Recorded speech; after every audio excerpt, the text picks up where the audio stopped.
बिस्मिल्लाहिर्रहमानिर्रहीम। अस्सलामु अलैकुम नाज़रीन, उम्मीद है आप खैर व आफ़ियत से होंगे। अल्लाह ताला की ख़ास रहमतों के हमेशा हसार में रहें। हर काम के धंधे के कुछ असूल होते हैं। वो असूल आज पुराने दौर के बेईमान लोगों से आज के ईमानदार जो लोग हैं उनका मुआवजा करके आप तक एक मैसेज पहुंचाना चाहता हूँ।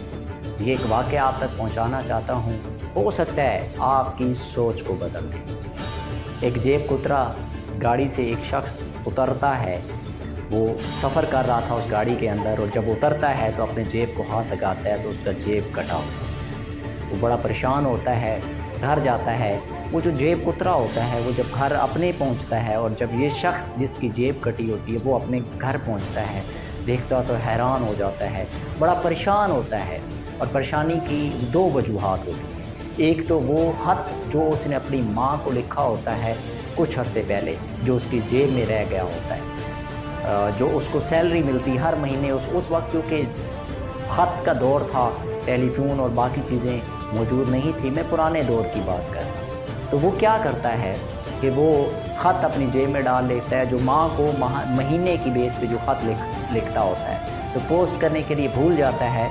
अब उसमें पोस्ट करना क्या भूलता है, उसमें वो बताता है कि माँ इस महीने मैं तुम्हें पैसे नहीं भेज सकूँगा क्योंकि इस महीने मुझे सैलरी नहीं मिली, मैं इतने पैसे नहीं कमा पाया। लेकिन उसके जेब में जब वो जेब कुतरा जेब काटता है तो 9 रुपये होते हैं। अब वो उसने पूरा महीना भी गुजारना होता है, उसके लिए एक बहुत बड़ी जमा पूंजी होती है वो 9 रुपये, क्योंकि उस वक्त उसके पास कोई ऐसा सोर्स नहीं होता जिससे वो पैसा कमा रहा हो। बड़ा परेशान होता है, परेशानी के आलम में होता है।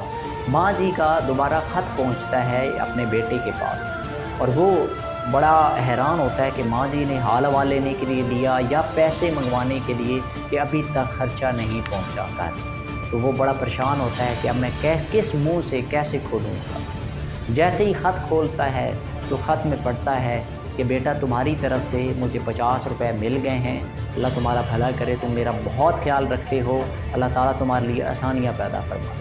ये तहरीर पढ़ने के बाद आखिर में वो बड़ा हैरान होता है कि ये कैसे मुमकिन हो सकता है, मेरी माँ को कौन भेज सकता है पैसे।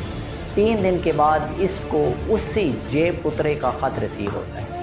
वो जेब कुतरा उसने उसमें मेंशन किया होता है कि 9 रुपये तुम्हारे और 41 रुपये मेरे, ये माँ जी तक पहुँच चुके हैं तुम्हारी अमानत, और माँ जी अब इस वक्त रिसीव कर चुकी होंगी और तुम्हें अपडेट कर चुकी होंगी अपने ख़त के ज़रिए।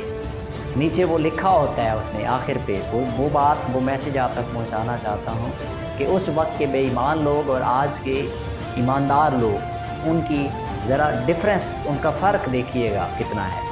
वो शख्स लिखता है जो जेब कुतरा होता है कि वो पैसे माँ जी तक पहुँच चुके, जब मैंने तुम्हारा ख़त पढ़ा उसने मेरा दिल दहला दिया कि तुम अपनी माँ को ये पैसे भेजना चाहते थे, हालांकि तुम्हारे पास खर्चा भी नहीं था, और तुम्हारे वो 9 रुपये और उसके बाद 41 रुपये मैंने शामिल करके माँ जी को इसलिए भेजा कि माएँ तो सबकी साझी होती हैं। और फिर दूसरी वो बात करता है कि हर धंधे का एक असूल होता है, और मेरे यहाँ ये असूल नहीं है कि मैं तुम्हारे ये पैसे रख लूँ जो तुम अपनी माँ के लिए एक ख़त लिख रहे थे और उसके साथ तुम्हारी माँ मुंतज़िर रही। अंदाज़ा लगा लीजिए, ये उस वक्त पुराने दौर की बात कर रहा हूँ, उस वक्त के लोगों पर नीचे लिखा होता है उसका तुम्हारा जेब कुतरा।